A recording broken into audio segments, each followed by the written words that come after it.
Hello everybody, welcome back. It's Jordan here. Today we're going to be talking about Lego trains, and we're going to be making some substantial changes and upgrades to the Lego train layout. And it's actually not up top here in the Lego City, it's below in the train yard. I did recently make some changes to this area, but we're going to further enhance it by adding a new train loop that's going to go around the base of the Lego City tables. The start of the loop is going to squeeze between those two legs there, make its way along here, connect to a larger 20-inch by 60-inch platform right here, continue along here past these part bins, and then reconnect with the train yard right there. So essentially by the end of this update, we're going to be able to have Lego trains going around the Lego City on 3 different loops. That's the raised loop there, the city loop, and the amusement park loop, and then also have up to 3 trains operating down here, one on the outside circuit, one in the inside circuit, and the outside circuit will go around the base of the Lego City table. This idea actually came from a viewer. I read a comment on a previous video. So I definitely take your comments to heart. If you have any comments or questions or suggestions, you make sure you let me know by commenting below in the comment section, and give this video a big thumbs up as well. The first thing we have to do is cut various sheets of plywood for the train circuit and platform right over here. I've cut the plywood for the train circuit, so it actually starts right over here with a half base plate. I had to cut a notch there so that it could fit between the legs there. Then it goes to a full 10-inch by 10-inch base plate, all the way to the main platform right over here, which is 20 inches wide by 60 inches long. And I did the same thing here. You can see the notch in the wood so that it fits between those legs there. And the funny thing is I did not follow the carpenter rule, which is measure twice, cut once. And it turns out I made this platform here 5 inches too short. So I'm actually going to use those notches that I cut out to extend the platform, and I'm just going to bridge it underneath with a piece of plywood. One thing I do need is about 12 legs. Now these legs are 6 inches tall, and I don't have the right saw to cut them, because all I have is a skill saw or a sawzall. I need a chop saw. So I'm actually going to go to the hardware store and see if they can cut me some legs so that we can get this ramp or this train circuit up off the ground. Honestly, I love Home Depot. The guy had no problem. He just cut all of this wood for me here. It cost me 12 bucks Canadian. So not bad at all, and they went through the trouble of cutting all these to a 6-inch length, which is absolutely amazing. So I've got all the legs there, and also right here you can see I've got a pick-a-brick cup full of screws and also my drill. So I'm ready to build the train circuit now, and I'm pretty pumped up. I've got the circuit off the floor. Now it's time for the fun part, base plates and train track. I finally found a use for all those crossroad plates. Yes! Got the circuit complete, just doing a quick battery swap here on the heavy haul train. Definitely got to invest in the Lego rechargeable battery packs. Feels like I'm always switching batteries, or the trains are always running out of batteries. But here we have the circuit. Let's get it fired up. So of course I gave it a little test run, and oh my gosh, I forget how awesome it is to have a fresh set of batteries in your RC train. They just have so much power. They easily tow a full train at a high speed around the track. Now I always make my batteries last right into the bitter end because I don't want to throw away quarter-celled batteries, because I just find it to be wasteful. I think if I buy those, I think I'm finally going to do it. If I buy the rechargeable battery packs, I'll just recharge them after every use so that the trains have the max tow power. So definitely got to do that. I don't know why I haven't done it yet. It's just because I have so many trains. But either way, let's check out the new train circuit. Let's get this heavy haul train fired up here and going around the track. So you can see it going around the pool table there now. And it should pop out the other side right here. And go around this circuit here behind the Lego factory. And back around. So this is on the outer loop, and what we can do right here, I actually threw a little switch track right here, and when we switch that, it's going to go around the outside loop of this circuit. A little switcheroo there, and go screaming right over that and around. So remember when I was building this, I said I mismeasured by half base plate. So you can see there's a green base plate here.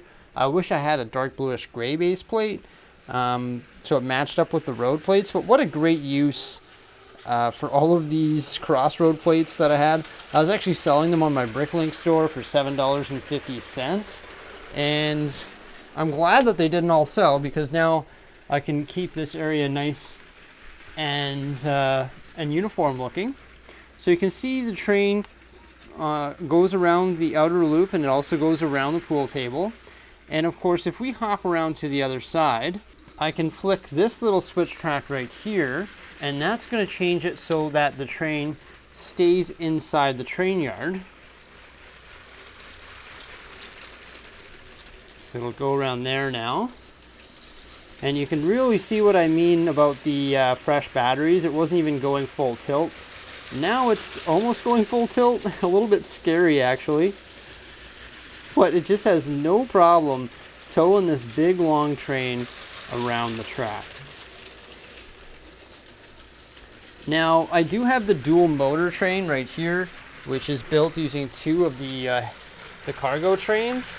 I don't have enough batteries to give that one a swap. Otherwise, I'd probably have it going around the track as well. It's so delightful to see this thing moving at such a high pace. Let's give it a quick switch here so that it goes back around the pool table. There we go. Now I could have another train going around the loop in the train track, in the train yard simultaneously as this one goes around the pool table. So I could flick this one on and it would go around here. And there's a couple different routes that it could take in there. So I think we could have, well, without the risk of collision, I believe we can have two trains going in the train yard here. But it's really nice. I guess if we timed it perfectly, of course, we could have probably three going around the outside loop, because the outside loop is so big, so they wouldn't collide with one another. So I guess technically we could have three going up here. And then, of course, up top here, we have our high-speed passenger train, which can go around the top loop. And we also have our other passenger train here, which can go around the bottom loop. That's double long, using two different trains. One thing I will be doing actually in the very, very near future is I will be increasing the size of this train here by using these two units right there and creating a passenger car. You can see they have the domed nose cone, but I will be able to use those parts and pieces found in those two sets and build another passenger train or a passenger carriage here for this train here. So I'm going to do that in the very near future. Also, we could have the Disney train going around its little circuit right here. So technically, at this point in time, once I get all the batteries and make all the changes, we're going to have 5 different trains going in the Lego City all at the same time. So 3 up top here and 2 down in the train yard. And I will be doing this in one of my next updates here. We're approaching the end of our Lego Room Rebuild series updates. So when we do the final overview of the entire Lego room, we're going to have a look at everything. We're going to have all 5 trains going and all the creator expert rides going as well. That's the Ferris wheel, the carousel, the mixer, the coaster, and hopefully the haunted house. So there's going to be a lot of movement in this Lego room when we're all said and done. And make sure you stay tuned for that final Lego room rebuild update, which will be happening relatively soon. I just have some more work to do here in the amusement park actually before we can provide that update. Yeah, I really like how this turned out.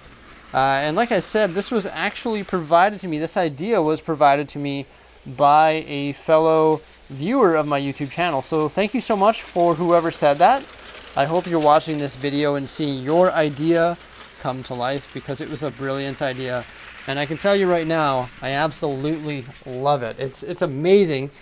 Even when I'm working down here, I might consider turning on these trains and having them go around the base of the train circuit here, or of the city, because it's just amazing. However, I'm not a wasteful person, so I don't like to waste batteries, because of course that becomes expensive and it's truly not good for the environment, truly. So I will be investing in some of those rechargeable battery packs very, very quickly here. Actually, maybe when I go to the Lego store. I think I'm going to the Lego store tomorrow to pick up my June 13th Super Chat giveaway. So I'm going to be maybe looking into that tomorrow as well. We'll see. So yeah, that's really about it for today, guys. Give this video a big thumbs up. Remember to subscribe to my YouTube channel for some more great stuff coming out in the very near future. Have yourselves a good one, and we'll see you again. Thanks for watching. Bye for now. I wanted to give a special shout out to all the people who supported me using Super Chat and Super Stickers during my live streams. Thank you so much, it's highly appreciated, and make sure you stay tuned for more live streams as I'll be building all of my Lego sets using the live stream function here on YouTube. Thanks a lot, stay tuned, and we'll see you again. Bye for now.